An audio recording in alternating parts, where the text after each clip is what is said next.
Shalom sahabat museum.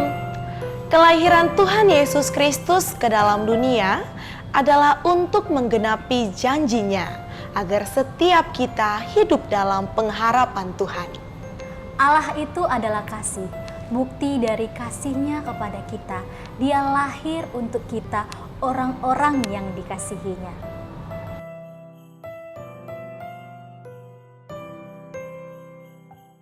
Pada mulanya adalah Firman. Firman itu bersama-sama dengan Allah.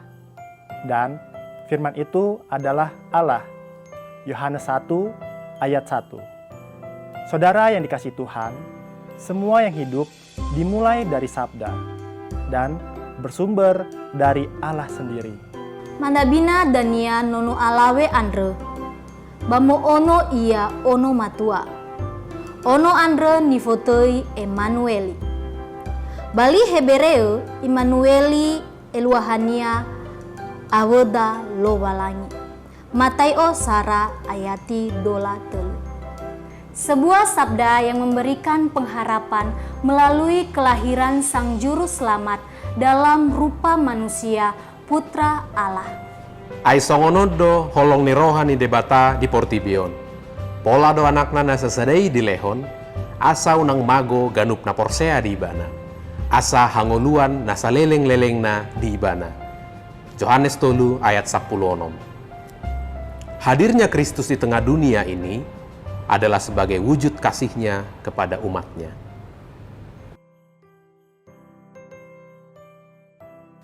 Hadirnya Kristus di tengah dunia ini adalah sebagai wujud kasih kepada umat-Nya, juga sebagai karya Roh Kudus melalui para utusan dan umat pilihan-Nya yang turut menghadirkan firman Allah dalam ragam bahasa di dunia. Atas dasar itulah Lembaga Alkitab Indonesia hadir di bumi Indonesia dengan visi menghadirkan firman Allah dalam bahasa yang dapat dimengerti dan dipahami agar setiap orang mengalami hidup yang baru di dalam Kristus. 9 Februari 1954 menjadi tanggal resmi berdirinya lembaga ini. Namun bukan berarti karya penerjemahan Alkitab baru dimulai setelahnya. Jauh sebelum itu, penerjemahan Alkitab di Nusantara telah dimulai oleh seorang saudagar Belanda bernama Albert Cornelis Ruil yang berhasil menerjemahkan kitab Matius bahasa Melayu tinggi dan diterbitkan tahun 1629 oleh Netherlands Bijbel Genootschap. Inilah terjemahan perdana di luar bahasa di Eropa dan menjadi tonggak sejarah penerjemahan Alkitab di Nusantara. Karya bersama sebagai perwujudan kasih untuk umat Kristiani di Nusantara karena dikerjakan bersama oleh unsur Protestan dan Katolik. Versi terjemahan ini masih digunakan hingga saat ini sambil menunggu selesainya proses pembaharuan terjemahan yang sedang dilakukan mengingat perkembangan bahasa yang terjadi selama kurun waktu hampir 45 tahun sejak terbitnya Alkitab ini. Ragam penerjemahan Alkitab dalam bahasa daerah pun sudah mulai jauh sebelum LAI berdiri. Beberapa di antaranya adalah bahasa Jawa, Nias, Batak Toba, Simalungun, dan bahasa lainnya. Hingga kini, upaya penerjemahan itu masih terus dilakukan dan tercatat di Museum Alkitab telah tersedia Alkitab bahasa daerah sejumlah 34 Alkitab lengkap dengan 2 diantaranya dilengkapi dengan kitab-kitab Deuterokanonika, lalu 107 testamen, hanya perjanjian lama atau perjanjian baru, tentu dari Alkitab. Proses yang dilalui tidak mudah karena setiap penerjemahan Alkitab membutuhkan waktu belasan hingga puluhan tahun untuk menyelesaikannya. Inilah perwujudan kasih Tuhan bagi setiap umat-Nya. Tuhan memberkati.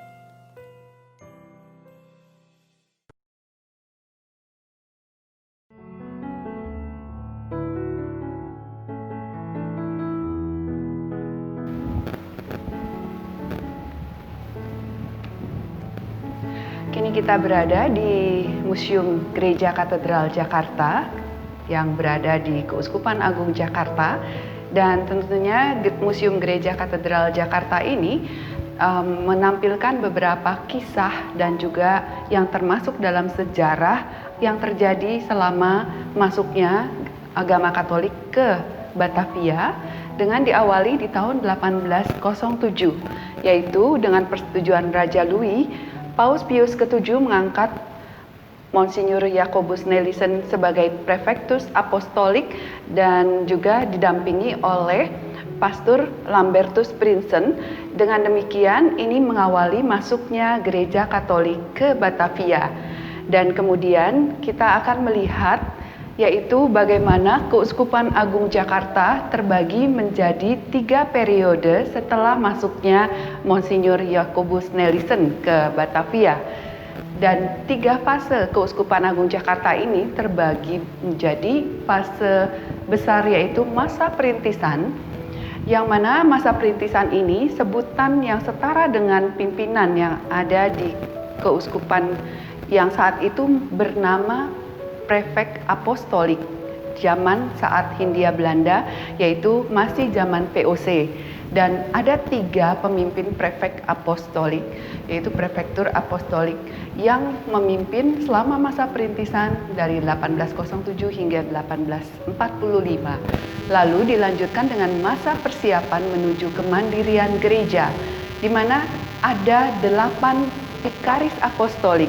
Jadi sudah beralih dari prefek apostolik menjadi status gereja Katolik di Hindia Belanda, yaitu di Nusantara saat itu, dimulai dari 1842 menjadi vikariat apostolik dan dipimpin oleh 8 orang vikaris apostolik dan berakhir di vikaris apostolik yang ke-8 yang merupakan orang Indonesia pertama yang ditunjuk sebagai vikaris apostolik, yaitu Monsinyur Adrianus Joyo Seputro.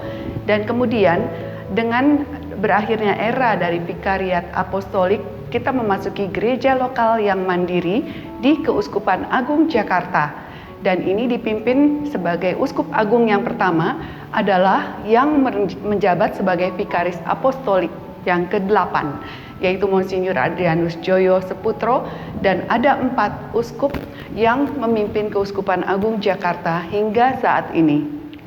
Nah, inilah dia yang akan kita lihat, yaitu ketiga zaman dari prefektorat, vikariat, dan episkopat yang telah disebutkan tadi dan diawali oleh Monsinyur Jacobus Nelison. Kemudian inilah Pastor Lambertus Prinsen, dan setelah itu beberapa pimpinan-pimpinan dari vikariat apostolik, yaitu dari mulai Monsinyur Johannes Holten dan lain sebagainya yang memimpin era-era, yaitu dari prefektur, kemudian vikariat apostolik, dan akhirnya di masa gereja lokal yang mandiri yang sudah disebut dengan Keuskupan Agung Jakarta, mulai dipimpin oleh Monsinyur Adrianus Joyo Seputro sejak 53 hingga tahun 70, dilanjutkan oleh Monsinyur Leo Sukoto di tahun 70 hingga tahun 95.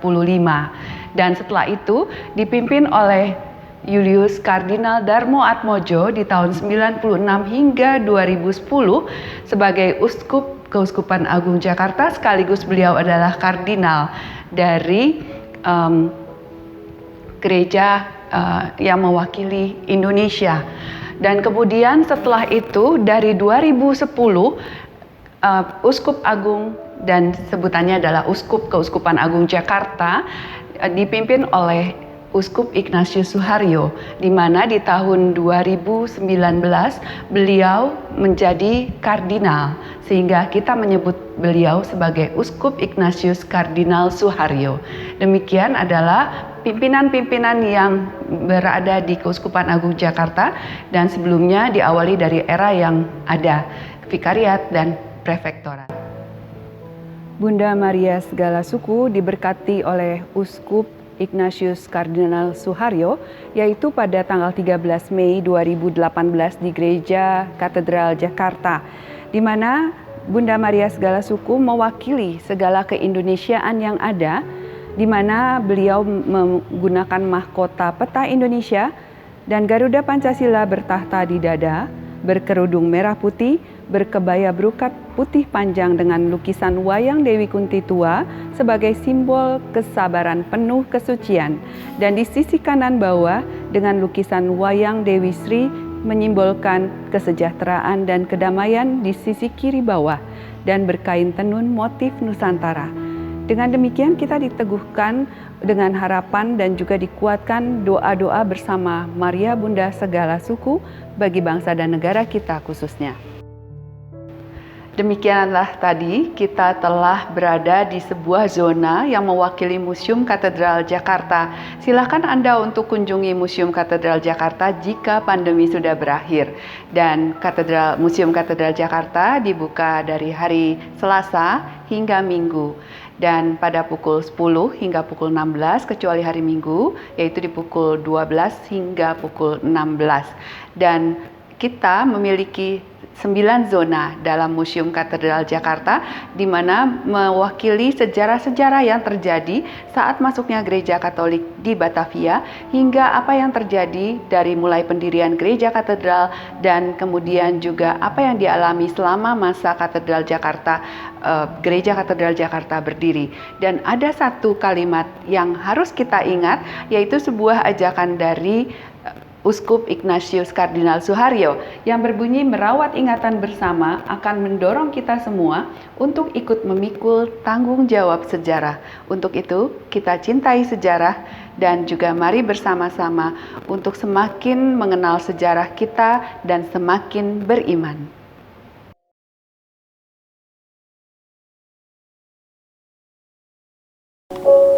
Harapan menjadi kenyataan. Suatu harapan disertai dengan doa dan usaha membuahkan hasil yang luar biasa. Itulah kerinduan Monsinyur Petrus Maria Franken ketika tiba di Batavia. Monsinyur melihat dan mengalami betapa banyak anak-anak dan remaja putri kota Batavia tak terurus, mereka tak tersentuh oleh pendidikan. Pemerintah Belanda sudah berkali-kali berusaha mendirikan sekolah, namun selalu gagal karena guru-guru tidak tahan baik dengan anak-anak yang terlalu nakal maupun gaji honor mereka yang tidak memadai untuk kehidupan sehari-hari. Sebagai Bapak Uskup yang memperhatikan kesejahteraan warganya, beliau ingin agar anak-anak dan remaja putri juga mendapat pendidikan. Monsinyur ingat para suster Ursulin dan karya kerasulannya di kota Sittard, Belanda. Dengan segala tekad bulatnya, ia ingin mewujudkan impiannya untuk mengundang suster Ursulin agar terlibat dalam mendidik anak-anak dan remaja di Batavia. Gayung bersambut setelah mendengar bahwa Bapak Uskup sudah membeli rumah dan lahan di Jalan Norweg 29 untuk keperluan sekolah, asrama dan biara, maka datanglah 7 suster Ursulin pionir dari kota Sittard yang dipimpin oleh Suster Ursula Mertens. Mereka tiba 7 Februari 1856 dengan kapal Herman setelah 140 hari pelayaran panjang. Monsinyur sendiri menjemput mereka di pelabuhan dan mengantar mereka menempati rumah yang telah disediakannya. Tanpa membuang waktu, para suster langsung membuka asrama. Ada 40 anak-anak usia TK SD yang orang tuanya kebanyakan para pekerja di perkebunan milik pemerintah ataupun sebagai tentara. Tepat 1 Agustus 1856, sekolah dibuka. Murid-murid yang pertama, 62 anak TK Froebel School dan 295 anak SD Lacher School. Walau ada 1 suster yang meninggal dunia setelah 4 hari tiba karena kelelahan dalam perjalanan, 6 suster yang lain langsung bangkit dan tidak putus asa. Bagai pepatah, gugur 1 tumbuh 1000. Ketika di Belanda mendengar bahwa Suster Emanuel Haris meninggal, justru semakin banyak suster-suster muda yang berminat untuk datang mengabdi.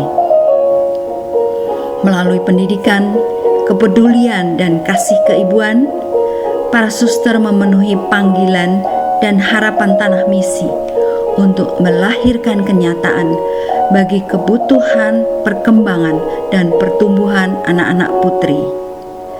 Dari satu rumah berkembang ke sekolah biara yang lain, seperti Welte Vreden Santa Ursula Jalan Pos, Santa Maria Surabaya, Santa Teresia Jakarta, Santa Angela Bandung, bahkan sampai di timur jauh ke tanah Papua. Seperti pernah dikatakan oleh pendiri tarekat Ursulin, Santa Angela Merici, jika Tuhan yang pertama menanam, siapakah yang dapat mencabutnya? Dan ia pun melanjutkan, permulaan yang baik tidak cukup tanpa ketahanan. Itulah kisah awal 165 tahun sekolah biara asrama Ursulin dan Santa Maria Jakarta sebagai cikal bakal sekolah-sekolah dan biara-biara Ursulin di seluruh Indonesia. Temukan kisah-kisah lainnya di Museum Ursulin Jalan Juanda 29 Jakarta. Salam damai kasih Natal dan penuh harapan menyongsong tahun baru.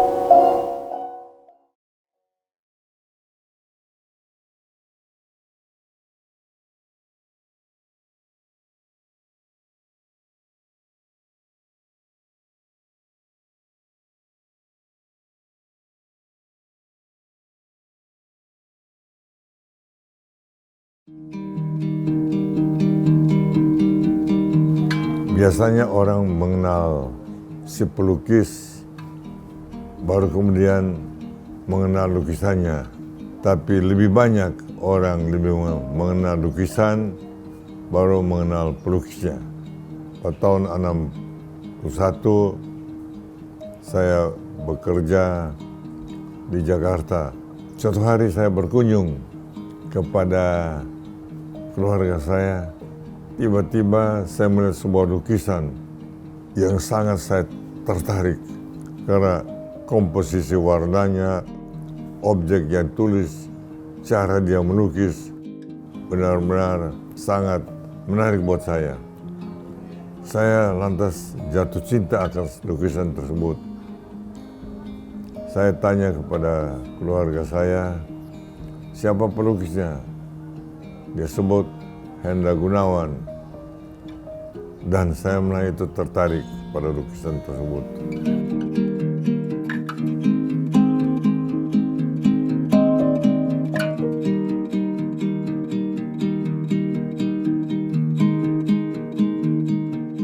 Pameran kali ini yang dilakukan oleh Ciputra Art Planner Museum tidak bisa dilepaskan dari rangkaian perjalanan pameran sebelumnya pada tahun 2014 yang fokus pada karya-karya Hendra Gunawan.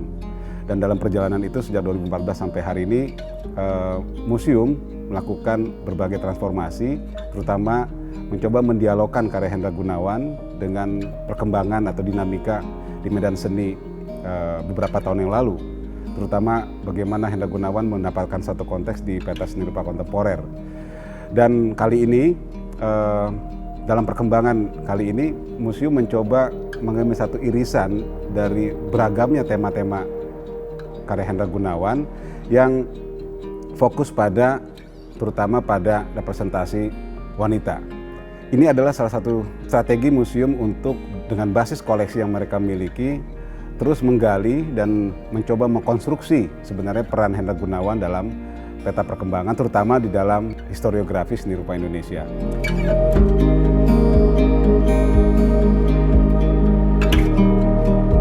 Dan sekarang saya beri nama The Prisoner of Hope. Prisoner artinya narapidana. Narapidana dari satu pengharapan di Penogoro sebagai lukisan utama dari Hendra Gunawan yang ada di Museum Ciputra. Memang itu orang-orang yang bersedia menderita, maka diberi nama Prisoner of Hope. Prisoner of Hope yang dijadikan tema pada judul pameran kali ini sebenarnya mencerminkan satu harapan dari Hendra Gunawan sebagai seniman yang kita tahu setelah prahara politik tahun 65 beliau mendekam di penjara dan dalam penjara itu sebenarnya beliau tetap teguh memegang komitmen beliau untuk menggambarkan kenyataan sosial dan kita lihat di balik itu sebenarnya juga tentang komitmen dan dedikasi beliau terus menggambarkan manusia-manusia Indonesia. Itu juga ada satu fokus yang kemudian kita lihat terletak pada sosok perempuan atau ibu di dalam satu keluarga. Makanya tidak heran dalam pameran ini nanti pengunjung akan melihat banyak representasi keluarga atau perempuan yang sedang bekerja, perempuan yang sedang berada dalam satu transaksi ekonomi dalam perdagangan, dan juga perempuan sebagai tulang punggung keluarga. Dan ini sebenarnya dalam beberapa hal bisa kita lihat suatu alternatif atau satu cara pandang alternatif untuk melihat bagaimana perempuan ditempatkan di dalam lukisan-lukisan di Indonesia. Kita sama-sama berharap museum ini menjadi satu lokasi, jadi tempat, jadi tujuan atau menjadi orientasi buat mereka yang ingin mengetahui lebih jauh tentang seni rupa Indonesia secara khususnya, dan juga kemudian kita berharap sosok Hendra Gunawan menjadi ikon seniman Indonesia dan bisa memberikan satu kontribusi walaupun ini dalam skala kecil maupun besar pada perkembangan seni rupa di tingkat global.